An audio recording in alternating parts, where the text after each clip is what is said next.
Hey everyone, welcome to Psychology with my wife. I'm the wife. And I'm the psychology student. Nailed it that time. Yes, only on the 7th try. Yeah, we have not filmed in a little while because, as you can see, if you are watching our videos on YouTube, we have a completely new setup because we were forced to abruptly move.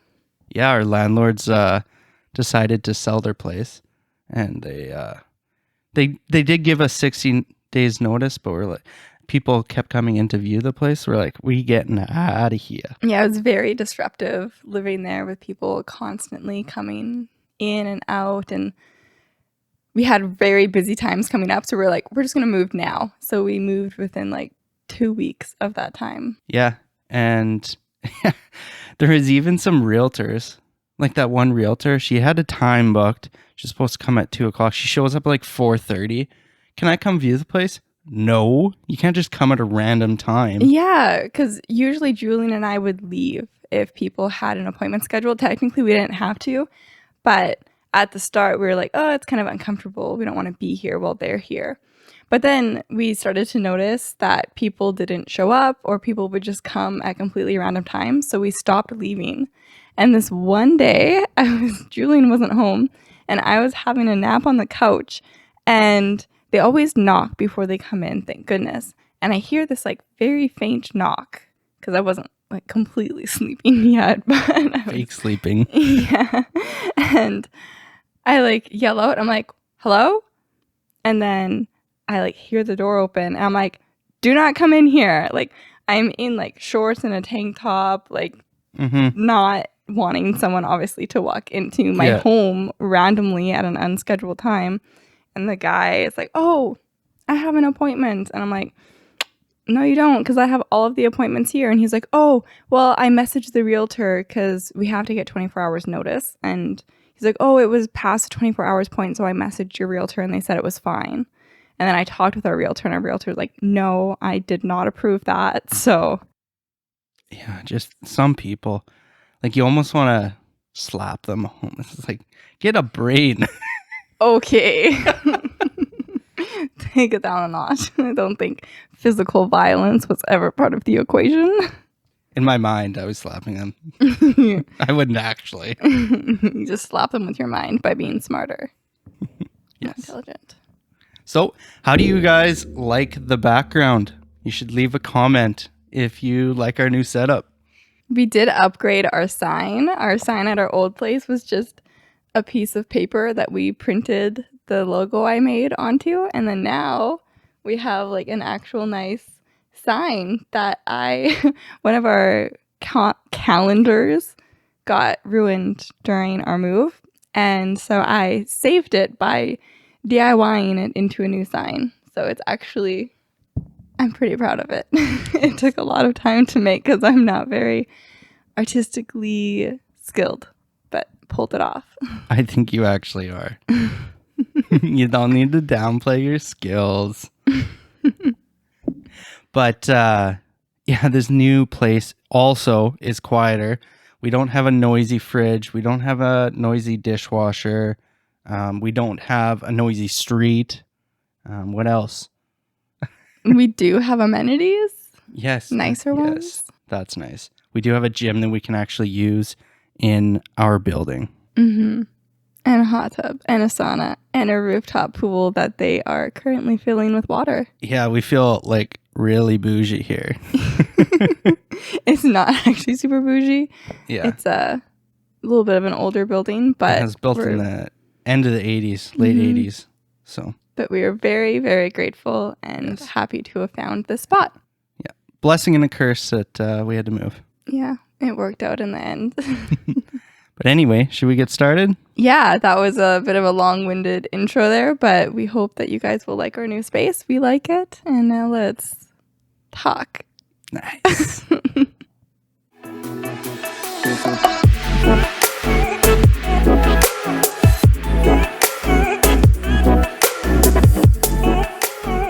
All right. Today we're going to look at travel sickness. Okay, good. When Julian told me that he was going to do an episode on travel sickness, I was very excited. the idea actually came up because I struggle with travel sickness all the time. It's terrible, plagues us. So I'm excited to learn more about it. And I'm hoping that through Julian's research, he maybe has some tips and tricks for how to deal with travel sickness better. And we'll have to try them out. Yeah, honestly, I should have done this earlier because I found a lot of stuff I didn't even know existed.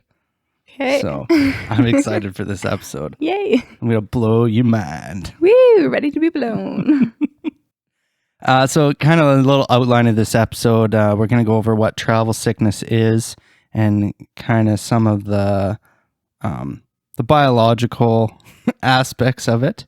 Some examples of where it occurs.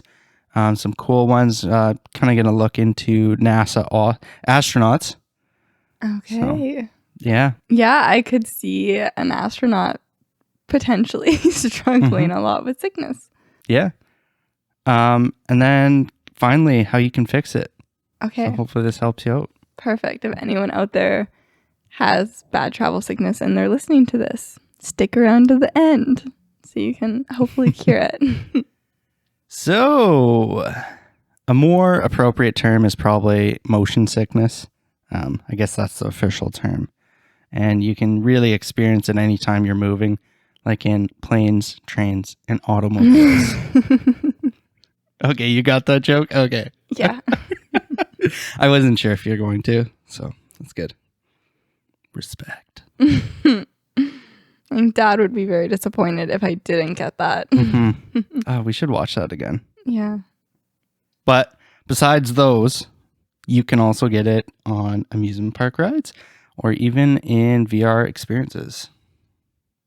Good to know. Julian and I actually just were on a walk the other night and we went past this VR place in downtown Toronto and we just popped in to chat with the people there and see what it was all about. And we're considering going there on our honeymoon as a fun experience. One of the things. Yeah. Good to know that motion sickness can happen though, because I might want to use one of these hacks we're going to learn about to make sure I don't get sick while we're playing.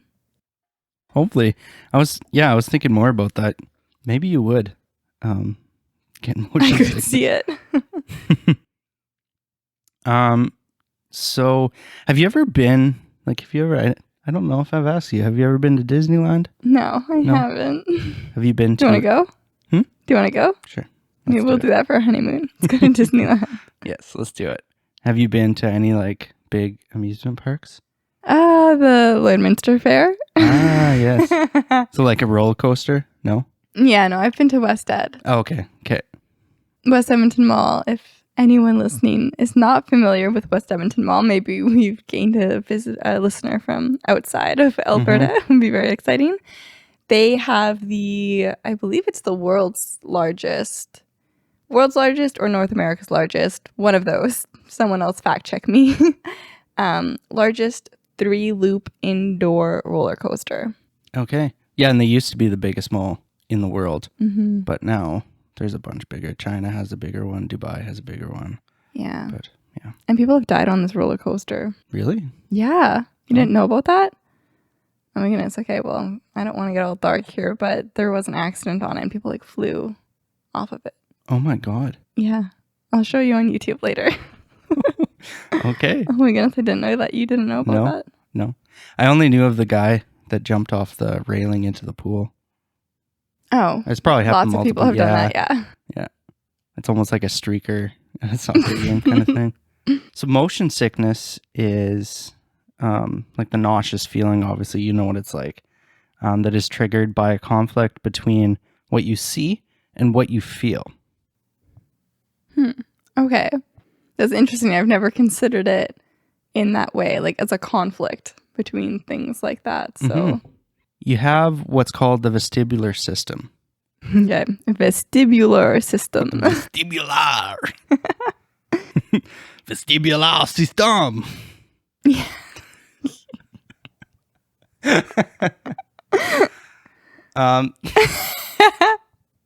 I might cut that out. Who knows? Keep it in. The system is Often referred to as the balance system of your body. Uh-huh. It detects the motion, head position, spatial orientation. Okay. Where do you think it's located in your body? In your ears. Yes. Yeah, you're lucky I gave you a little hint. I know that because Julian told me we were going to talk about ears today. Yes. So it has a it's called, part of the system is called the Vestibular Labyrinth, which is broken down into semicircular canals, otolith organs, and receptors for vestibular sensations. Okay. Makes sense, right? Yeah.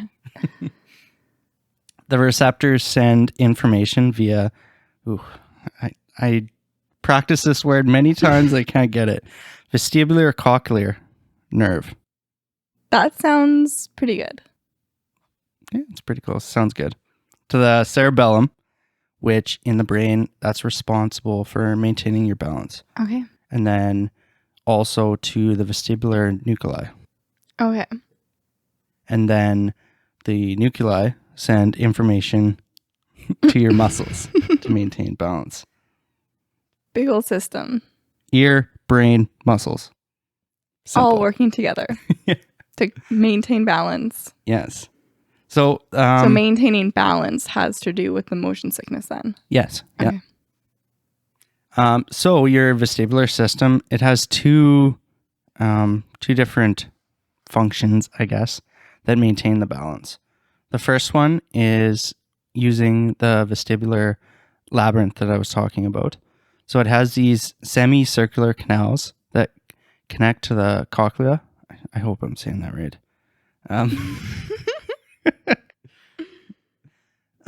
So there's 3 canals that are each angled for ways that the head can move. So nodding up and down, shaking side to side, and then tilting left to right. Okay. Nodding up and down, shaking side to side, tilting left to right. Yes. Okay. So then in these canals, there's a fluid called endolymph.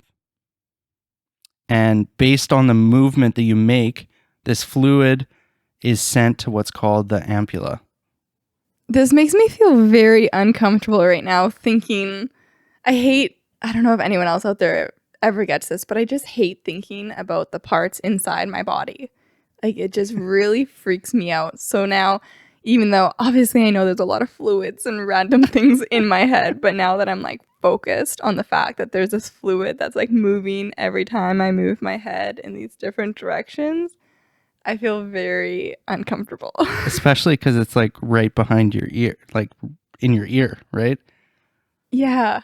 I don't love this.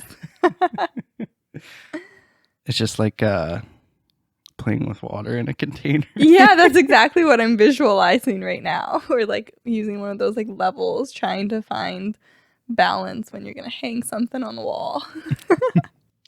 So from in the ampulla, they have these little hairs that when the fluid hits them, it kind of pushes them, and those, by the hairs moving, they send a signal to it releases neurotransmitters that are sent to the brain. Okay. So they all kind of, the 3 canals work together to tell your brain, well, like angle your head is at kind of thing. Cool. Yeah, I think it's pretty cool. Yeah. It's very high tech. So the second way that the vestibular system is involved in balance is using the otolith organs. So the otolith organs are involved in the forward and backward movements and reactions to gravitational forces. So basically, acceleration in the horizontal plane and acceleration in the vertical plane. Does this have anything to do with vehicular acceleration? Because if so, that explains my sickness. Because Julian likes to accelerate quickly and randomly. You're messing up my inner balance in my ears. Yes, very off balance. Well, you're never going to get anywhere if you don't pass people. All those Julian grandmas. and my dad are way too similar of drivers. Like, I didn't get to escape it with my husband. I found someone who drives like my dad. This one time, my dad, mom, and I were driving to visit my grandparents at our family cabin. And my dad was driving so wild that day. And him and mom will remember this if they're listening to this episode. And dad will say, oh, Gianna's being so dramatic. And mom will be like, no, I remember. It was bad. And I threw up. Had to get dad to pull over. And I ended up throwing up. Because it was so, oh my goodness, I felt so sick. That reminds me, when I was younger, we went to a trip. It was in, I think it was around the Redwoods, I think, in California, right? Oh, okay. Yeah. I wasn't there, but yeah. I think that's where the Redwoods are. And there was like this curvy road along the mountain. And oh my God, you were supposed to go like, it was something like 20 or 30. Like it was so curvy. Me and my brother were sitting in the back seat and my dad was going like 60. And like we had to make him stop. Like we were getting so sick. Oh, but that's rough. So you have in the otolith organs here, there's two. Use the utricle, which is responsible for the horizontal movement, and the saccule, which is responsible for the vertical movements. And they both function the same.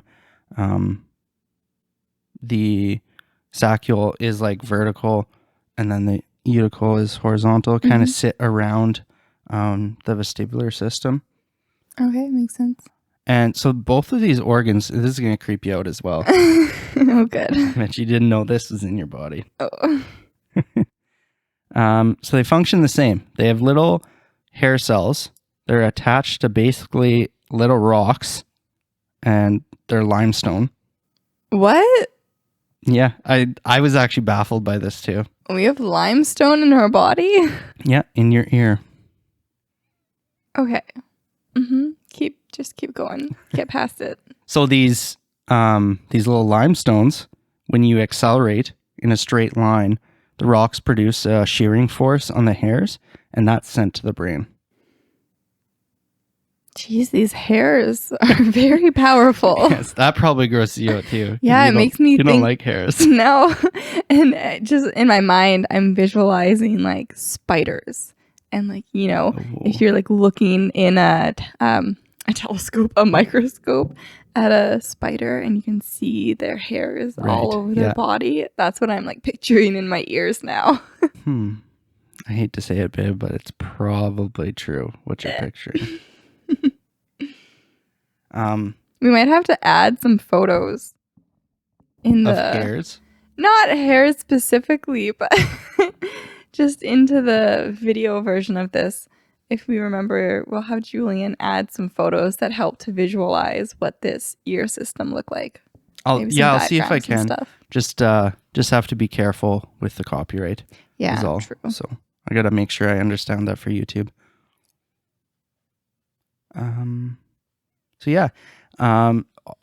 Humans have these two things, and I was trying to find other animals that have these systems, kind of, because one of the ones that came to my mind was birds, right? Because they navigate. And initially I thought I found something really profound, but it's more so a navigation thing, not a balance thing, so I didn't include it. But fish, they have another... But you told us about it, but didn't include us. And we don't know. We just know there's something to do. Yeah. Cool with birds and their navigation. Yeah, maybe that'll be another episode, like how birds can navigate like north and south based on the season. And like part of that too, I was looking at dogs and animals that have like they've moved with their owners like miles and miles and then away. Make their way run home. Yeah. Okay, we're gonna do just a full episode on animals one day and like navigation. I always find my way when I'm researching. I'm like, I wonder what animals do. I was talking about fish. Mention fish. Mm-hmm. They have another detection system for their balance, and it's called the lateral line system. And it's just below their scales, and it detects disturbances in the water, like water currents, and then predators, prey, or it also helps them maintain a position in their school of fish. Oh, okay. That's cool. That makes sense because basically learned about this in Finding Nemo. But just watching all of the fish, how they swim together, that would have been my first exposure to seeing like groups of, what do you call a group of fish? A school. A school. Okay. Yes. You just said it, didn't you? I did. Watching like a school of fish and how they're able to like move together. So Yeah, and they move like so concisely. quick, right? Yeah. Yeah. So that has to do with their lateral system? The lateral line system. Lateral line system. Okay. Really cool, actually. So this kind of leads us into why motion sickness occurs. So this will be the interesting part, actually. Yeah, this has been so boring up to this. I'm not even interested at all. Might as well shut it off. No, please don't. Please don't. If you're still here, stay. Watch the full thing. One of the reasons, obviously, could be damage to either of the systems I just described. Mm-hmm. And that basically, because they work together and both communicate to the brain, there will be a difference in the signals that are sent. So it's basically like scrambling the signal, or like a bad radio signal where it's all fuzzy. Okay. Basically. And then, like I mentioned before, I think this is the more relevant reason, is a conflict between seeing and feeling. Mm-hmm. So, do you ever read in a car? Like, you probably don't because you get motion sickness. But I used to a lot when I was younger. mm-hmm. But Did you get more motion sickness as you got older? no, I used to get quite sick when I was younger too, I would say. But I would definitely sometimes, like, I don't know where you're going with the reading, whether it helps it or not. But usually if I was reading, then I'd end up at some point having to like just close my book and have a nap because I'd be feeling too sick. But like when I was younger, as Julian knows, like I used to get grounded from reading because I used to read so much and I wouldn't go to sleep at nighttime because I'd be reading. So I definitely used to read during car trips. And I had like, you know, back when you're young and you'd have those little clips you could put on your book so that you could see at nighttime and read. But I would say my travel sickness has gotten progressively worse as I've gotten older, because back then it used to be manageable. I just have a nap or something, but now it's like really overwhelming. Little sidebar here. Did you get that at Scholastic's book fair? That little reading thing? No. I got one of those at a Scholastic's book fair. I didn't buy books ever at them. I bought cool little gadgets and posters of cars. I love it. No, I probably would have got this one before I was in school, like when I was homeschooled still. Right. So I don't know. Probably got it at like Versus bookstore or something. That makes sense. So basically, we'll get back to reading in a car here.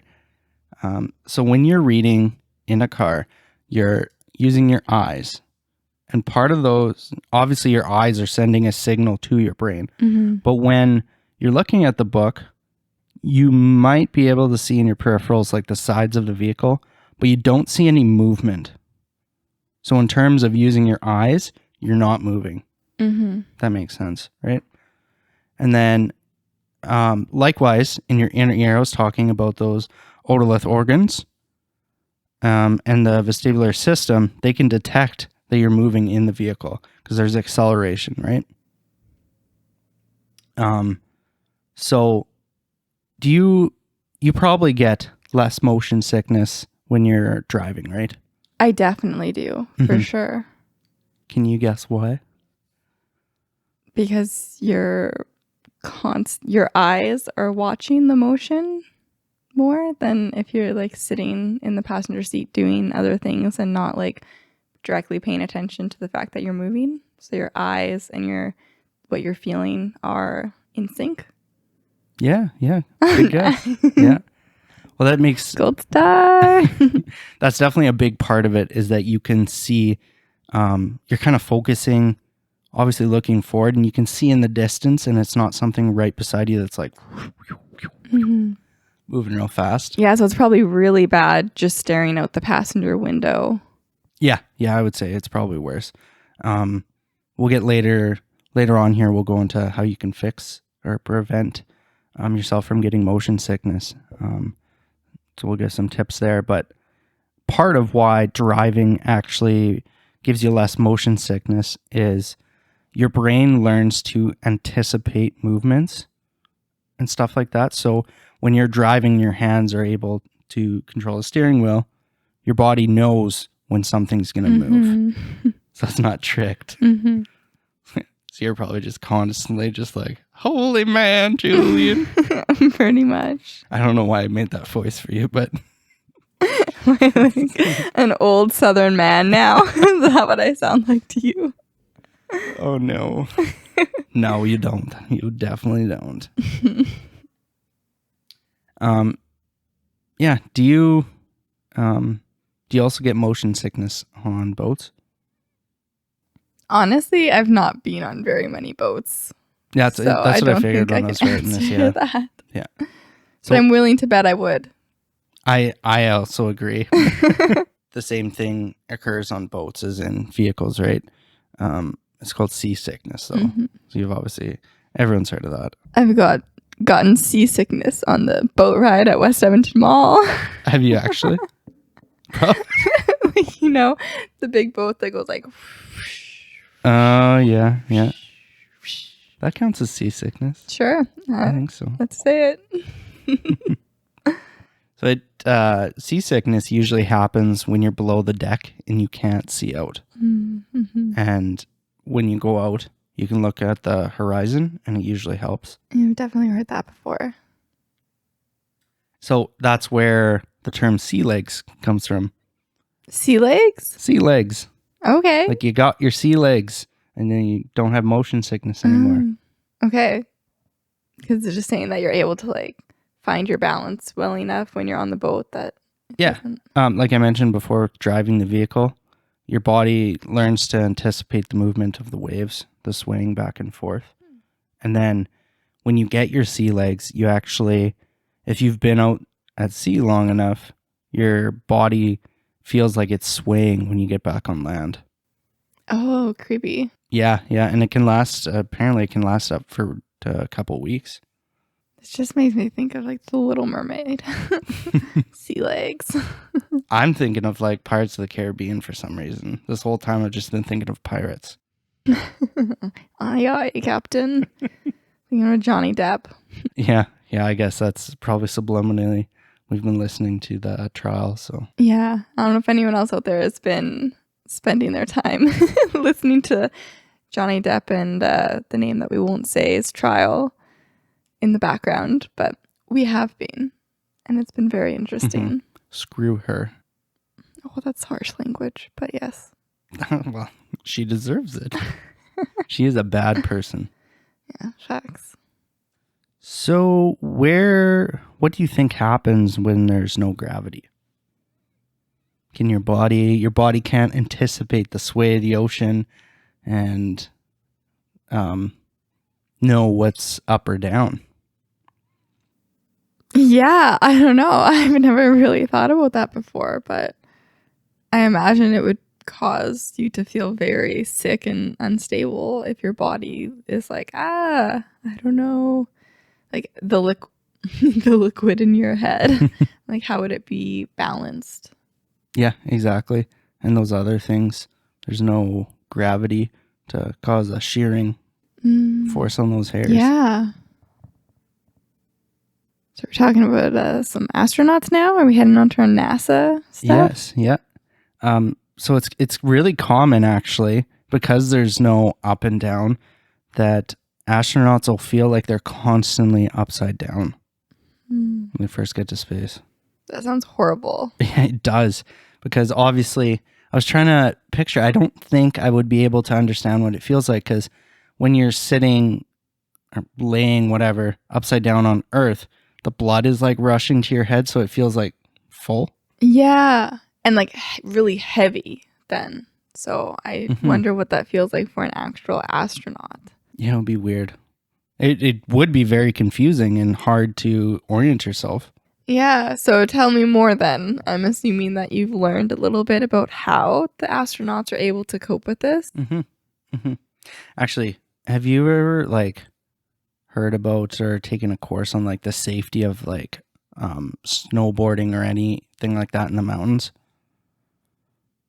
How they have those like blow up vests and all that stuff and like stakes. Nope. No? I definitely have not. It's Appa- like, I've been on the bunny hill. I don't remember learning about stakes and blow up suits though. Yeah. That's another thing is when you're covered in an avalanche, you have no way of knowing what is up and down because everything looks white. That definitely makes sense, and that makes me feel very, very, very uncomfortable thinking about being covered by snow. Apparently, I don't know. I think you're supposed to like wiggle a little bit to get some room. Oh, I don't even want to think of that. That sounds scary. Oh my gosh, like what if you were wiggling down, Right? like digging deeper into Mhm. the snow? Oh my goodness. Ah, this is not. We need to get this episode done. I'm having so many uncomfortable feelings. Well, one of the ways they say is to spit. So you know which is down. How would you have room to spit? I don't know. Like I'm just picturing that the snow is like covering your face. Well, it would probably go away a little bit. You just breathe.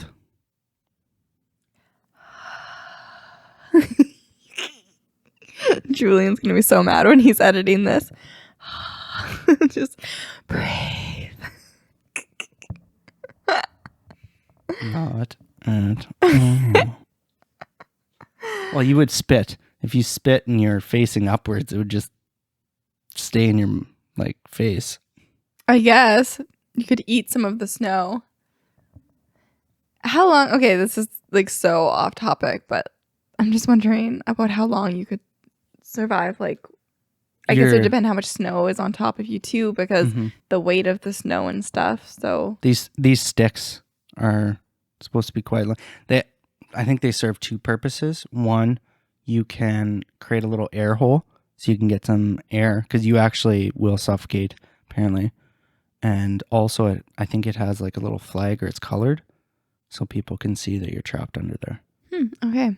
Yeah. Well, that's really good that they have that because very sad to lose somebody to that. Yeah, really off topic, but we'll get back to astronauts in space. Okay. They experience something called visual reorientation illusions. Okay. So again, this is part of how your body understands where it is because it uses your eyes for a lot of that. And the illusion is created because our brain responds and interprets visual information differently from our body. And body, I mean like ears and all that stuff, right? I did find a study that was done at York University. Represent. Yeah. Woot, woot. York U. Go Lions. Is that what they are? I think, yeah. Yeah, we were just talking about that with Rory. Real So much school spirit. Yeah. I guess like even my stats professor, he was part of this visual lab thing. Thingamajigga. So I think it's a pretty good lab and notable. What did they do? Well, there's it's a big, I guess I just mean like it's a big lab and there's a lot of different projects going on. Oh, you mean for this? Yeah. Okay. I'll get back on topic. They use AKA, why did you bring them up? Yes. Good Besides representing York U. Yeah. They used VR headsets to change the visual stimuli showing the up and down, basically, if that makes sense. So they would be laying in a certain position or standing in a certain position, And then in the VR headset, It would look like the opposite. yeah, kind of thing or something. So their body would still feel like they were standing straight up and down, but visually it would look like they were upside down. Apparently, when they did that, people did feel like that was up and down and stuff, but based on what they saw. So you're saying that changing the visual element changed their physical feeling of being upside down? Yeah, yeah. Okay, that's interesting. It's very interesting. But then they actually found that some people are more susceptible to, I guess, being tricked, having this illusion, whereas some other people were quickly able to match what they seen, or like differentiate what they seen and where their body actually was. Mm-hmm. So to me, that kind of seems to provide some evidence why motion sickness could happen in some people than others. So we're saying that I am not good at distinguishing. I would do very bad in that experiment. Probably. Sorry, babe. Dang, can't win them all. And they also, they tried to predict who would, and there was no, they couldn't predict it. So just completely random. Yeah.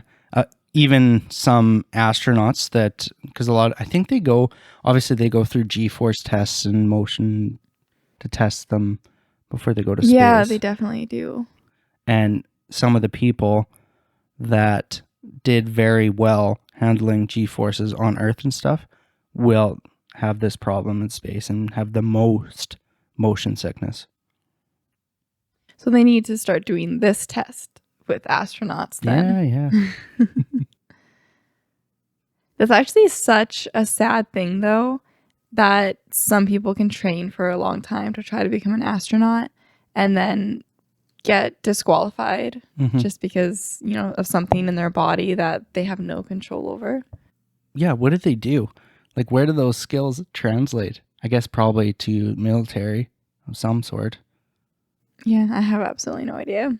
I don't really know what kind of skills they acquired during astronaut training, but I think a lot, because they have to be very skilled in a lot of things because there's no one else up there to help them, right? Oh yeah, a lot, but Yeah. I don't know the specifics and how it would translate to something, but I assume if you become highly qualified and skilled at something, it would help you get some other kind of job. Well, it looks really good on the resume, I would say. Astronaut training? Yeah. Training provided by NASA. I guess if the training was at NASA specifically. Something like that, yeah. Probably not so much if it was just in your backyard. Self-taught astronaut. Sounds like a crazy guy that has his own blog that's all green and purple. You know what I mean? That the blog is green and purple? Yeah, the blog online. It's just like very poorly, just a conspiracy theory blog. And he's got his own radio show. Like a all black background with like neon writing on it. Yes, yeah. I can envision it. So to prevent this illusion from happening on the space station, they make sure that all the computers, lettering, all that kind of stuff run in the same direction. So I just picture like a big tube, obviously, and the words would go around the tube, like along the side of it, right?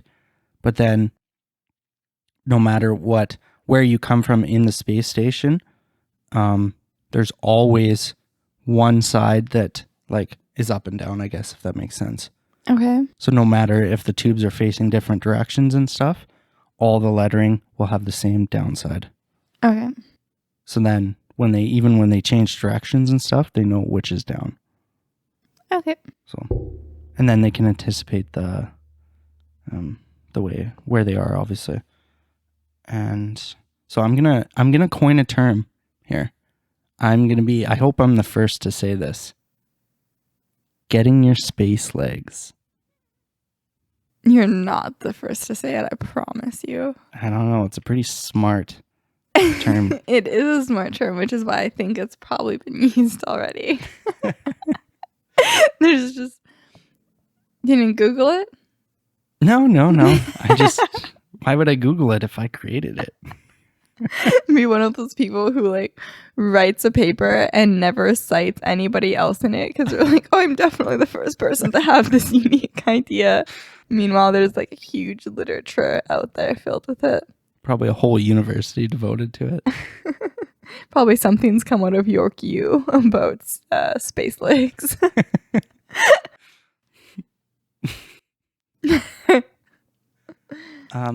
Okay. Is there such a thing as car legs? Car legs.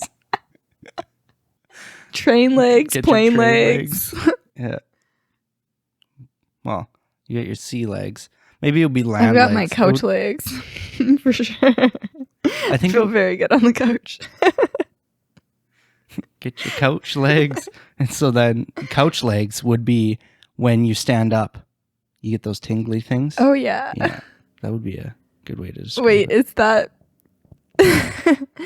Is that just because you like cut off your circulation though while you're sitting? Yeah. Get your couch legs. It's from getting up too 50% fast. off. Too. Come and get them. I think it would be called land legs though. Car legs, train legs, all that. I guess And then so. air legs. So air legs instead of space legs. Well, you'd have space legs, but on a plane you'd have air legs, Okay. I think. Our last little segment here. We're just like going off on all these little tangents here. Hopefully it's We not haven't too bad. recorded in a while, so we're getting back into the whole talking and speaking with the camera. Yeah. A little nervous. The last part here is Dun, dun, dun. recommendations to stop motion sickness. Okay. More big words than I'm going to stumble over. One of the first things I found was antihistamines. Mm-hmm. So there's 2 actually, and they recommend them for people that are going on cruise ships and stuff. One is meclizine, which is the brand name is Bonine. And then there's another one is dimihydronate, and the brand name is Dramonine. And yeah, I don't know. We should definitely look into something like that. Apparently I think they do have a little bit of a drowsy effect, but if you take a small amount, it's probably fine, I think.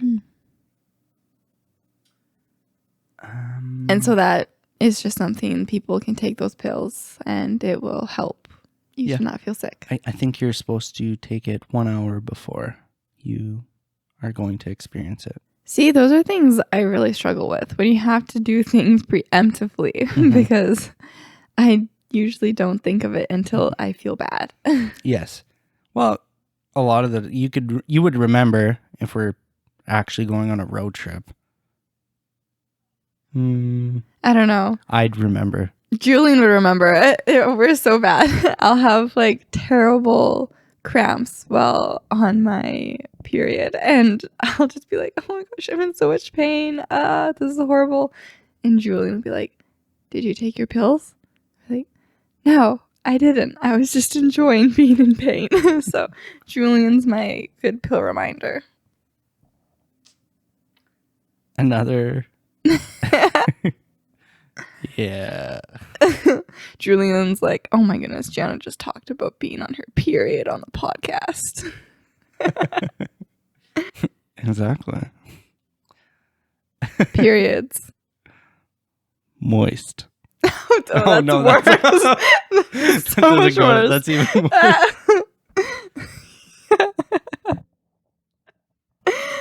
Okay. Let's get going through this list of good ones. We need to sign off. There's another one. It's a transdermal patch. Oh, a patch. Yeah. They make a patch for everything. I guess. And it's called the scopolamine. Okay. And you just stick it like wherever? I'm not sure where you stick it actually, but it says when I was reading about it that you need a prescription, but then I searched it and there was some on Amazon. So whether they're fake or not, I don't know. But that would be another thing to potentially look at, especially for long car trips. Mm-hmm. For sure. Benadryl, which I think Benadryl is an antihistamine. I might be wrong on that, but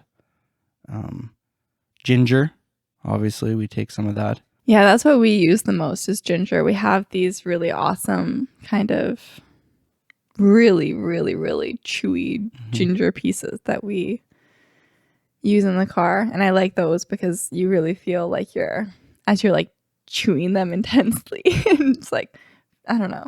I think that is like a thing that mentally helps a little bit too, focusing on like chewing the ginger.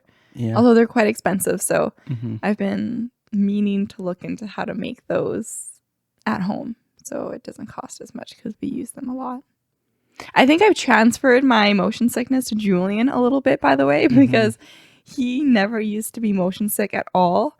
And over the last few months or so, almost not every time, but probably at least like once a week when we're in the car, he's also needing to chew on some ginger. Yeah, I don't know why. That's so weird. Sorry. What you doing to me? Apparently there's limited research on whether ginger works or not. So I'm wondering if part of that is like a placebo. Maybe. No longer, I guess, but well, now the ginger's never gonna work for me. Yeah. Dang. Sorry, I shouldn't have mentioned that. Another one. They're usually sold under the name C-bands, but it's basically an acupressure band. Again, this is another one that has limited research behind it, but there's a pressure point. I think it was 3 or 4 inches underneath the creases of your wrist, and right in the center of that pressure point there apparently alleviates motion sickness. Okay, yeah, I saw these bands in Shoppers Drug Mart, and I told Julian, I was like, you need to research these for me when you make that episode, so I know if they would be worth buying, because I didn't really want to purchase something if I didn't know if it'd work, but I saw it in there, and I was like, I wonder. So it doesn't sound like you think it would be that effective, though. I'm not sure. I'd have to go like on Reddit and like see people's personal stories, because there's no research really behind it. So, what about the glasses? Yeah, that's the next one. We have to remember to put in a photo of these crazy glasses. Yes, there's a couple. The ones you showed me before, when I looked it up, I couldn't find those ones. But there's these other ones. Sierra Schultze, look her up on YouTube. Anyone who's watching, she's an amazing creator on YouTube, and she tested out these motion sickness glasses. So, recommend. Okay. Yeah, we'll have to tag her channel. Yeah, I'll take her stuff. Yeah. We'll link the video to her testing the motion sickness glasses, because it seemed like they actually worked quite well for her and her friend. Yeah, the ones I found, they basically look like glow-in-the-dark glasses. You know those ones? Those glow-in-the-dark sticks? And then you can bend them into glasses? Yes. Yeah, that's the ones I found. And yes, I don't know if they would work or not. They're pretty funky in them. The ones from this video, I kind of really want to buy them. You look absolutely bonkers in them. Like, we'll upload a photo, but... You like looking bonkers? I love looking bonkers for you, babe.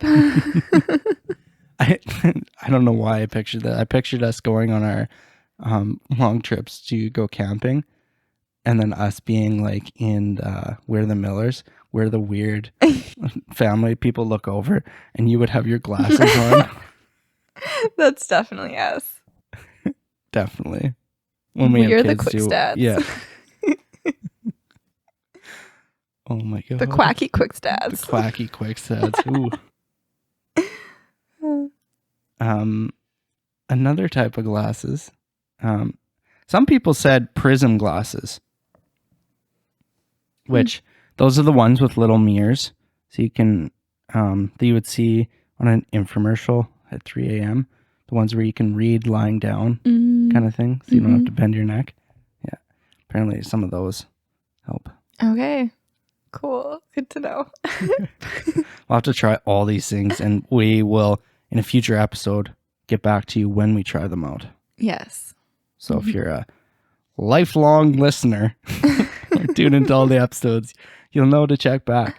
And you know what? Maybe what we'll do is just we'll post in the description what episode we talk about the update, just so people can go to it. Yes, we will try to remember to do that. Yeah, hopefully we remember. So There's a many lot things. going on. Yeah, A big learning curve trying to post all this stuff. it really is.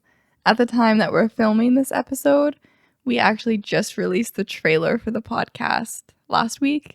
And this upcoming week, we're posting the first episode because we pre-filmed a whole bunch of them and then we had to move. And so there was like a crazy delay in recording more episodes. Yeah, So. unfortunately.